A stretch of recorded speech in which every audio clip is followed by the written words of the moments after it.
Amata la ufionga Kristeni. Ya faftai mol forsanga manino la wafionga tai. Ya fayasi telo tato mata upulina ya wauli. Ala amata tuya ile konkarate lena eta ualena toi fa layer fa le fumsinonga ma omoli tuna fa pena se local contract le fa nga ile ngaluenga ne po se konkarate fo ile mai fafo. Peno fayatu official farm sinongo tato ine local contract fatesi maritasi miliona. Tato lo malia tu lava wa ile ia tau le swafa o le local contract. Pena ko konkarate le fatino ina tato moli. To fo na sa ta o ve fo I tato moli o te le lopo te isfa le tonu au wanga ia tu lava I mangala lawa o ke ia tato moli e ana iso moli ta umila titi o tu ai wo vai lava wa mo se e ale tato o masani vo tangata mausta tato moli Fatalo fatu lau fionga taitai le atunu uli nei tula le afiafi. Ma lolo nsai ia faiva fo I matiu te lo fianga I malau fionga. Fa mole lau fionga se toi fa manino mai lava le tulanga le polo keti o le a miliona tala fa mole. Le tolu se lau afe le fa pe o le ele I fa matu ui si tu malo e fitu. Tolu se lau afe na mai le tasite si ma le valu miliona. Pol tolu se la wafena mai le tupele o le pae inga wa mawai atu. Ka mole. o le miliona lo na tot mantua miliona lo na toru le na fa mamulu ala mai alpa le ala ele ifsuia I fenga malo ele fenga balota to fitu lai tu malo na ina ele to fo I mai ye fai pule na sa te fono ina ai wo mana fa mamulu le tai fitu se lau wafi o le lai o mal temini o fitu tu malo na o fitu la to te fono fo tu sala la ta ofi le o le fenga vaila fa mamulu fitu se lau wafi amele critical report pata no la critical report mo so pesa lein fa nga fa mamulu ro la il to se lau wafi mulmut tu malo la ye fitu ele yo o mai la to a critical report mol miliona lo top ia le la wa poloka ai la te fono fo le mana e fa solo na por kalame fa nga tu peri tu malo la na to le poloka la to te tor se la wafi au tu malo mala veli masuta si lo fa mamuru mala to tasite si male vat ken fa mamuru la to tasite si male lua ai to ele ta yono se la le e fa tali sei umana fa ele a critical report ole tasite si male lua en fa mamuru hoila yo tu pele to ole o tasite si male vat Telo fianga le wa sa no le tulanga le wa la ora fa se I le official lawyer sili. To tasil masina o ile tato 2 miliona fo ile elo mane ile ile talo tupe ya Julai. O le asa e worst scenario o I tu malone fitu pe fai bo o tu o mane talo tupe le yo me ari poti. E ona fa ina ile tulanga pe for mela tupe ya fa sale le anga. E ona fa ina ia va no tu malo ya me si pe fai tulanga papel. le na o le na ta va vai miliona lo na top ato vai mai o tu malo e fitu le na afie le fitu sela ale ana release le lato tasite simale bat ena release lato tasite simale lua o le amatanga foulena moitu malo mai e fou lato te fon ale piriota le miliona lo na tolo ele tu ua ik o le taitolo sela ua fe lato le e poloka e ave tono le special account sei umana faile le afoia le tusi umol fitu se la wapele o tu malo e fitu ena release ala a sa wala lipoti la le e release a sa wala lipoti e vai fale ton ena fitu o ina tonu la le utapa ile lo yisiri because e for le fuini le la polapa ia ila to na handling ngam ta upul taimina na ina yawa tu lo lava ne ya fia matangi ile itu malo per melet sa noi e marte telefono fo ono le ami on arte telefono tu ai malanza komiti tu Walau fiawa te follow up ata le fesili le whamalmole. O le mata upule o le o iluma lo ye sili ua maua mai se whilo inga le taitai whono fōma taitai whono tuai. Po le ase mafuanga tono le o mai o lipoti po le mea le o lo ye sili. Ona lo maua mai le sota inga ele o mana na o mai po le ase tūlanga. O le tārsanga le nā le minista o tinamta mai ta ile so. Ua fiu tuli taitai whono tuai. Wale a mai ali poti. Ele mfaila na poloka ai tu malo ye fitu ile melea. Le la utu ulo i di mole lo ye siri pola le si awala. E mawhai ai ona wha malu sia le mai ngoli poti ma mu fau. Le na lain whaile whai ungal ka pene tai le so. Fitu le tawana u te minne. Sa iri mai po le ale lato telo le tupel fitu se la wafi. En fa penale na sa loto le tu malo le lato tolo se la wafi. Ia ma se e ngaluenga le te whono fo. Le saunolo whianga le 2 miliona. 2 miliona le o pasia wa ia tatonga senga se e watu lawa i tunu mau. Whaamata o le ase numero talu na tula i mai le whainga malo lau whianga. Le ase numero whaita o whae tangata tato tunu o le umo. Ua mai ia tau tonga mtoi fo i mai whaamonu. Manaya, no lawa mai a seri poki alo ia next week. Manaya lau siri. O te minei wa watu mal 10 miliona me leu te 10 miliona. Se furu fale lua lea. Ai au mai tau. Wa tolu tato malipu. Lua petol. Ai manaya tele. E fiani mali e fiani tasir mali ule na mai nei mai intia. Pe lua intia tasir New Zealand. Ia male au ngā o le tato tupele le faat. E fiani tato mai na ave fini mai umanuia fini mai o lo papenana fa solo le. E peno vai atu. Tolu company for mai New Zealand. Tasi fiti. Male lua intia. Mai fia tolu lua. Tasi. Ongo. 6 tato company for mai le tato te whiangai. Ia te au laba ia o se tino i tupe te le. Ai o le fō le tau mwhoi whai. Ia la vea in tangata sto tele le tatou tupe. Ia te au laba ia ta ua le alua le tupe i le tūlanga lau tele i se furu lusu whamiriona au whasau ina soi fua tangata nei. Paule me le tau mwhai. Ia se furu whamiriona. Ai ato o tele rani tangata tweet. E le awala leo le mai o specialist nei ta oto. Ia service o mai nei tangata ele o mwhaina aveu. Wai le mwhaina aveu matatou tangata. Le lawa tau mwhai tonga fiti le ua wha lua wha tolu no mai fo mai fafo tweet pe lua mai fatu. Le no mai tweeti nei e tangata se manu e mari liwo le mwhainto e ol balili. Le wa manino ia le whailo e lau whionga to finga fō al malo la wai nei. E tu loa tu lawa e lau whionga o lau whionga minister o mtangalingo leo. Po le se talala tamai o le o se komisino o mtangalingo leo. Elo te mau. Lava on sai ele titir filing on mtangalingo. Ngana to si fia. Ele o se mtangalingo le titi mtangalingo official leo.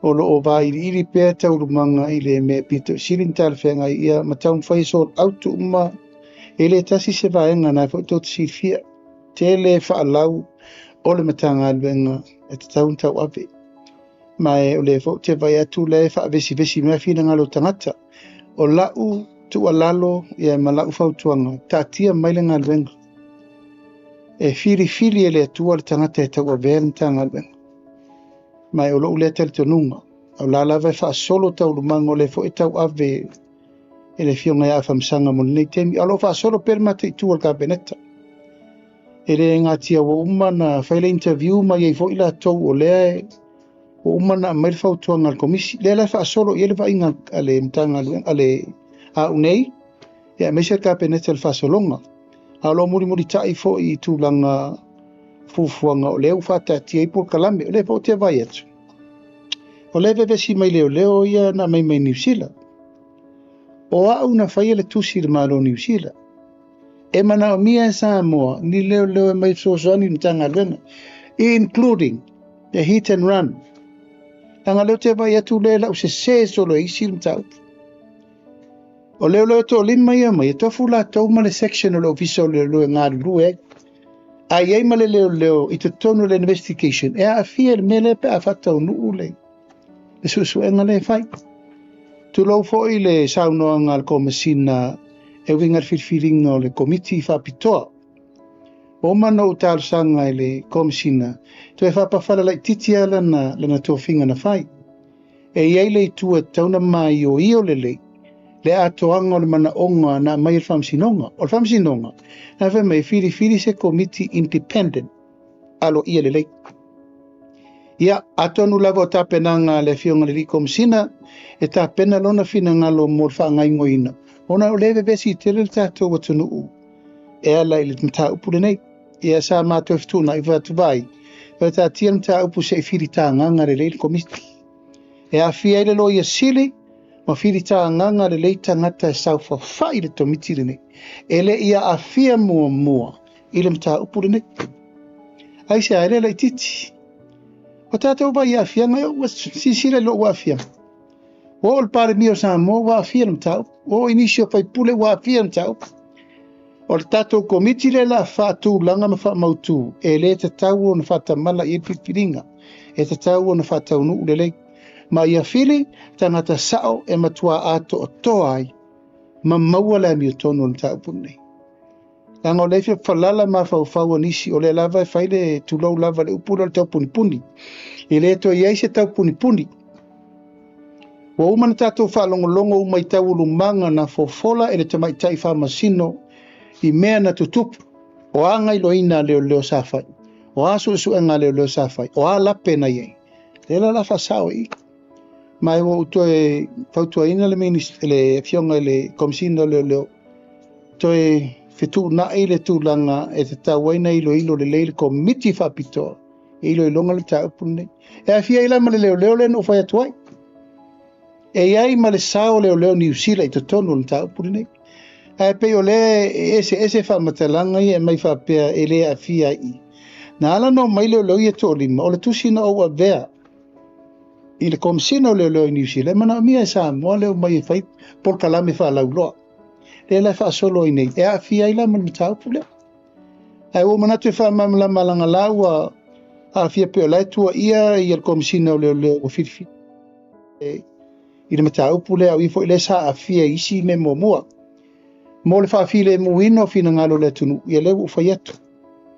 To e tātia maram tā upu se I whiri tā nganga le leia a whiai, ma le leo e siri le tātou malo, ma whiri nisi o I te tono le tā ngaluenga, ma le leo le a mai New Zealand, e whiri tā nganga se to miti a toa le, ina whalau lolo le muli mumana, ona amata lola I o tuusu e ngafau. Ai wau tāra sanga fo le mamalo le tunu, wa e yei tangata wanga I mai e mai mau fau. O le wai e te au nisi o mau fauna mai, le lai whaatari ave I mo komiti le pe alo ia na whirwhiri alo ia. E sau tā ua le vaso le wau whaate ia ina wa mai whirwhiringa, le wau toi whatuna I le tau le vaso le nei, e tauna whirwhiri wa lei. Mai vevo nei ava no te toe te talo atua I le tunu, lango le nei lava u wheto soa ina, e le wau toi whe meritala lei, tai o le tuangai. O le tamana sau pāki I lalo le pāki le fast, fasioki a kwa inga, e watu tia I rumai o le. Ia, nā whautu e whaina tua inga matu ia. O whea lala ai ui, e susu e ngol mtau. Lona winga, o te tau na tātou o e whaai ur mtau pure nei me tau na iai. Talo atua I fo I le pa ia, ma le mamalu o le atu nuu, wha mole mole. A o iai nisi o sila fia ni mau fau o le mta upure nei, e le I o e susu e ngā leo, e le o te talo atu. Talo atua nei o le teitai o le malo, minista fo I o leo whalpui pui, angai mai mo mori mai mau fau, se isa ere le mta upure nei. I le mea tau nu, e lon tunu unga wa, le van taun file muta tau nei mta upu whaua. Pea lau fionga, au sauno pea lau fionga wha minista leo. Mo whaisi umea le toi mei, tato li poti ni raids o whala au whasain. Wha mata o le, o ta oto le tulanga le, tato atu nu, wha malmona lau fionga. Ia, so, toi wha manatu le au raid e tuatu maila, o ata ia te manawa. Maua. Vai aso a tore nei, tu lou lava le whawhonga mai le tunu. ina nei tauleanga ina I fua isi tangata o loo whaisao la to pisinisi whai keke pua ampan keke mamena au isi nau I lātou o lenta loka mai nei vaiaso re nei vaiaso tiontua lātou nei tu lou lava lea na e watu I eile avanoa lātou te whai ai pisinisi whasavali io e langona le nganga whanono tele ona wakiriwa whaatasi ai ia me tau mafa ma me ia ele o tu auno ina ele mtanga alwenga a si te wha manatu le intau e mai atala na le te fisizira ia ta o la tau ia lea e tau la mua pea o le cyber safety le eru le teimini nei o le ta ua ia ma na ia o polkalame ia wha lauloa ina ia o fuli ele fina ngalo tātou tangata tātou te pui pui o tō vai a fiti le mela wo I fiti tua wha le tonu a fiti au te le mana o lai so solo mani mena nei a tātou vai tupulanga au tangata tau a lofa I ngaluenga le lei whai longa isi ia a wale mwhai wa malosi le tupe e la tātou e vai fo le temine wo whewai mai tangata nei I wha mau whau ia mau mai o ngā samile e whaaui mai nei Pas Pasifika ta milo mai nei e watu Australia e o tala noanga volina na whai malmalo Australia ma New Zealand tau tātou tu whātase pui tātou o ngā sami me fisiri fia malama lau fionga le tapinanga fo e o le tuta tase o tātou tunu o le 5 miliona le whaanganga mo tapinanga ato le fua o na whaanganga e au mai mawa ale mototoa oi pele ai e mai se pe le ala wale awai mai va o e la se fuanga fo e tato komitina ia si I la whainonga mo na tato mo na tato tunu ui fa se tato la tunu le ato va fa mo o le tātou tupe lava lea na le whaanganga I le tātou 5 miliona na le tasi miliona mai tātou tupe foi le unforeseen mo me tupa fosek a le 5 miliona na wha tupe mai ai to tonu tupe mtanga luenga tupe sefe ia o tupe lava o lai posi e matanga luenga sefe la to tupe wha en whaina whaanga ioi e tulanga umo mai o le o mai o tātou uso mai tutuila e le o a whaina le mo tātou na utou vai le uta pena tātou e o le ava no le lei foi lea I to ta pena ina e tātou va e lua tātou tu unga va a le price a tasi len tātou iei tu sa whaiala te malo mai le hit mo ma le hit lela na le lua hits al teni mo sa tolu tātou hits e la nai tupe whasao lai mo mai na e whale lei atili a isi tātou ta penanga au ba tu tātou whatsa moa o le tātou roundabout fou lau i tai wai oi te munu ma sa nai whamaru munu ea o ta penanga umana whata umalum mo le tātou ofisa o le Salangi TV el mai taile I le ofisa famsinonga ia whapena lau ta pena I tātou tofilau ta penanga umana ta penanga mo le tātou tutotasi ia maleanganga lava ia e ta pena ina ia ato toa le awai mai o no mai tu malo tātou whairipu tātou savali po ia wa onga e o tātou whalinga wa o tai e a matatai le tae ao le 5 le fiafi e a matalo I le ono e tau sifuru le po ia o lono wingo le so atoa lava tātou te whaasolo ai ia le ua whamautu mali ko kikia mautu mali poti o le tutotasi in whasalau alo ia lo le tātou whasalau next week e a mata male sfaleile o le sfaleile e alu ele sa vali atoa talonga lava e luas fumon tupu lela tau va I tātou tutotasi tolu aso ia I umale tournament atoa luas fumon tupu talonga e mai le whele parade ruma I tale le sfaleile asto nai tātou talolo mo le talaino le whalifono o le maota o whaipule ia ma le maota o le ofisa o le fono aso sal tātou lotu o le sisi ngā fua ia so ngā fualo e tātou sa vavadi ma loi tia wha aso lua whaasolo por kalame ia ma le soruru loa ia tātou whai ulo I le tūlanga o le launga tongi ia mwhai whaalo longa o ma tātou malo o mai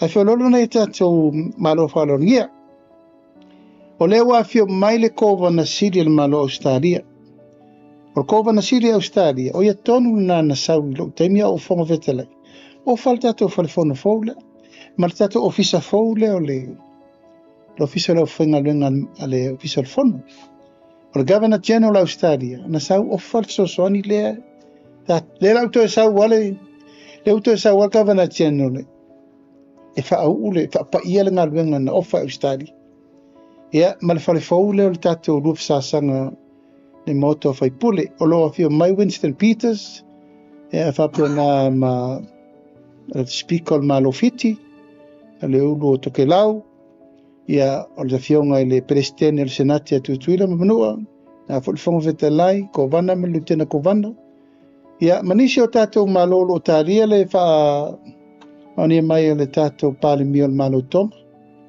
ia manisi o tatou wo ma me ia malto tele le tunu e tawfi le malanga mai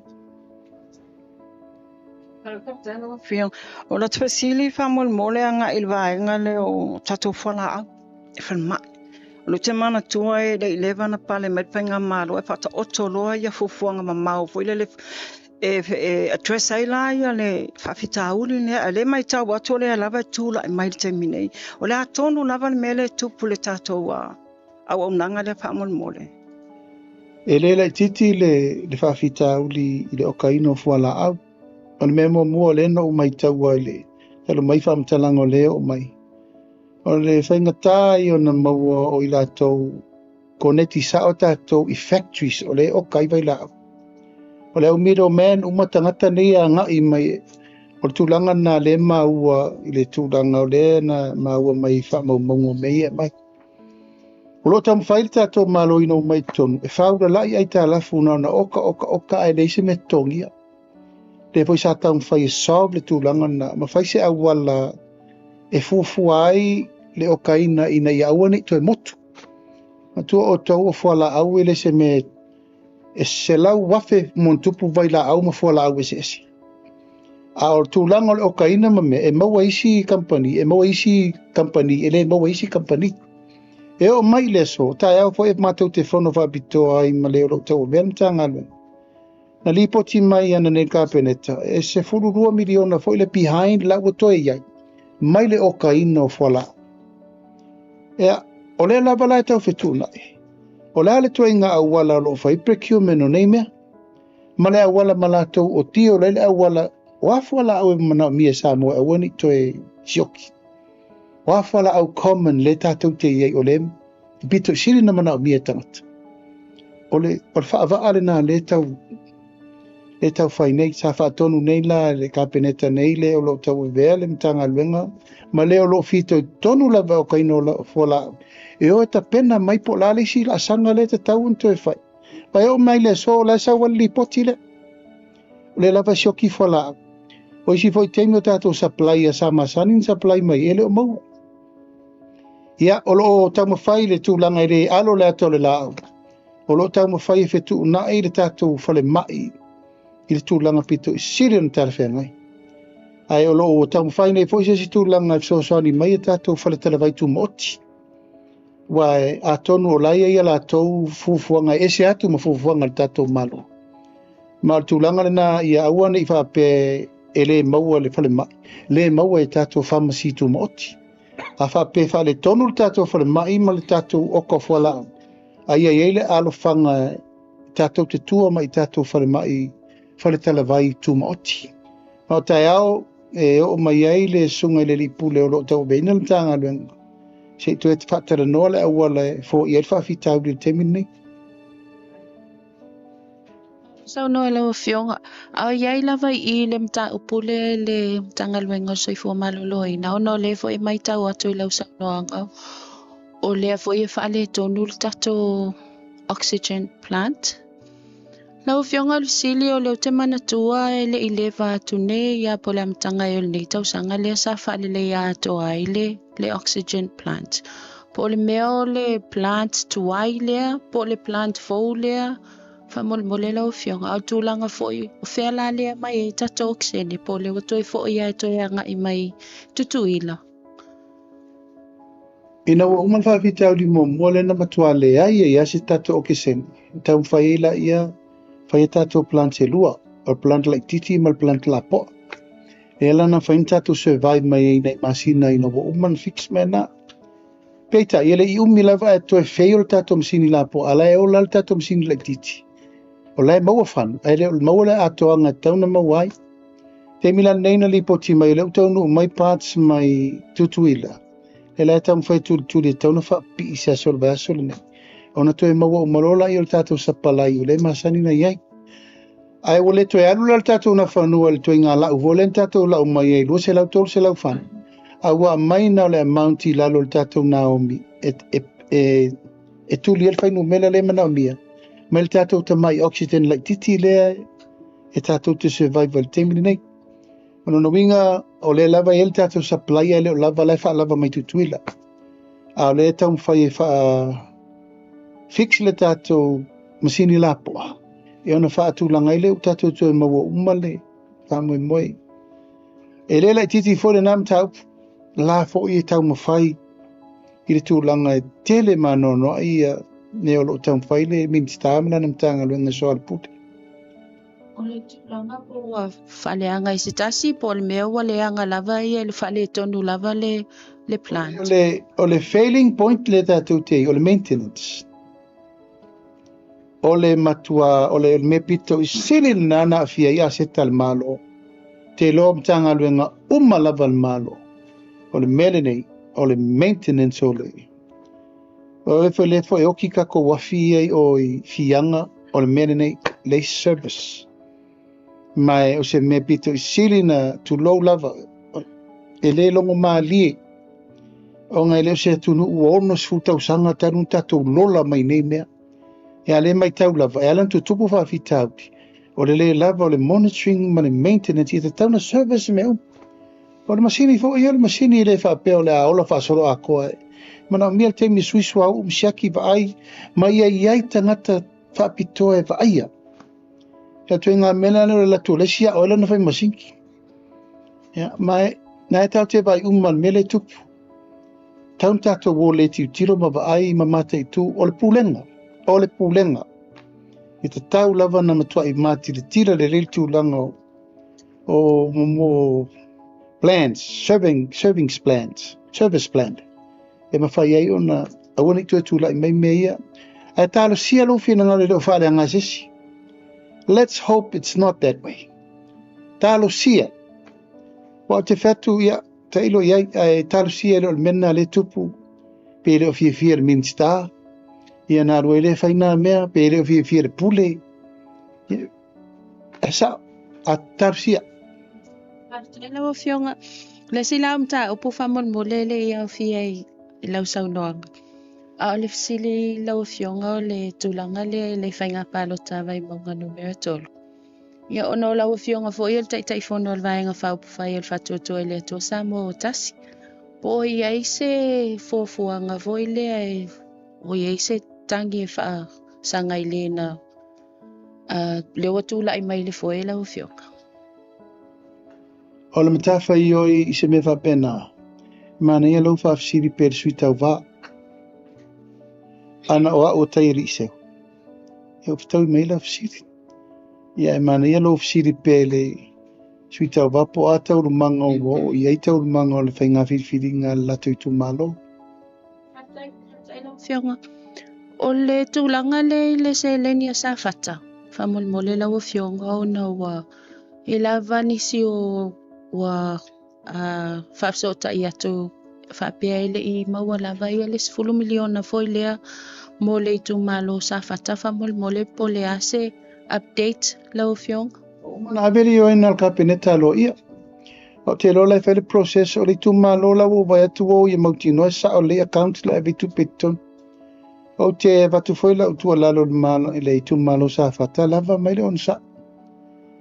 I umane foi nei mea o se tai solo e o altatu se lau lima sfuta la le foi se tai solo fai awala fo isi o sui ngoa sui pe fa na fa ngal pe fa na tas e se va ir me fo le wo ye e fai awala to ma fiti ata mat a te ta ofi le to ma te o to fe siri na melo se tali alo iale a wo mana se afe se lau ala tangata. Afe se lau tangata. sul miliona mo sa fata Sili muli whamolmole lau whionga ona o leo te manatua na ofisili vai aso lean te ape fia i aso malolo le fua. A leana sau no lau whionga i tolu.